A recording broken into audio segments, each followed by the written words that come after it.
মাথাভাঙ্গা ১ নম্বর ব্লকের পচাগড় পঞ্চায়েত মানসাই নদী সংলগ্ন কালীবাড়ি এলাকায় বৃহস্পতিবার ফের ময়াল উদ্ধারের ঘটনায় চাঞ্চল্য ছড়ায়।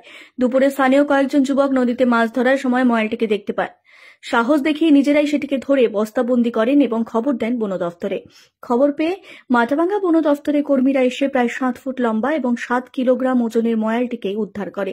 বন দফতর সূত্রে জানা যায়, ময়ালটিকে নিরাপদ স্থানে ছেড়ে দেওয়া হবে। উল্লেখ্য, মাসখানেক আগেই বেলতলা কালীবাড়ি এলাকা থেকে 4টি ময়াল উদ্ধার করেছিল বন দফতর। বারবার এই ধরনের ঘটনায় এলাকায় বন্যপ্রাণী সংরক্ষণ নিয়ে সচেতনতার প্রয়োজনীয়তা আরও বাড়িয়ে তুলছে।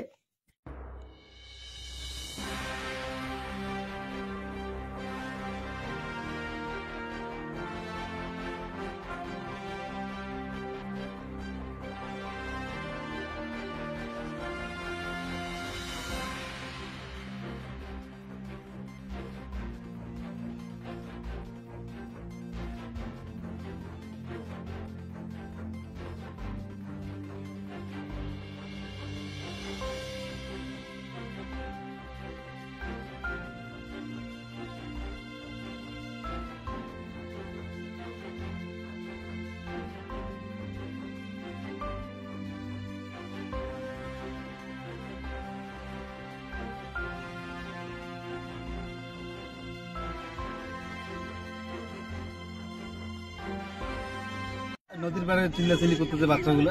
কোন নদী? মানসাই মন্দির এখানে। তা আমরা গেলাম, তারপর রসুন ভাইকে ফোন করলাম, ওরাও গেল। আচ্ছা, পরে সবাই মিলে ধরে ধরে বন দপ্তরকে খবর দিচ্ছেন? খবর দেওয়া গেছে। আসবে? ভয় লাগলো না সাপ ধরতে? না। কত বড় হবে সাপটা? 7-8 ফুট হবে। 7-8 ফুট। ওজন কতটা হবে? 10 কেজি হবে। 10 কেজি। কি নাম আপনার? জাভেদ।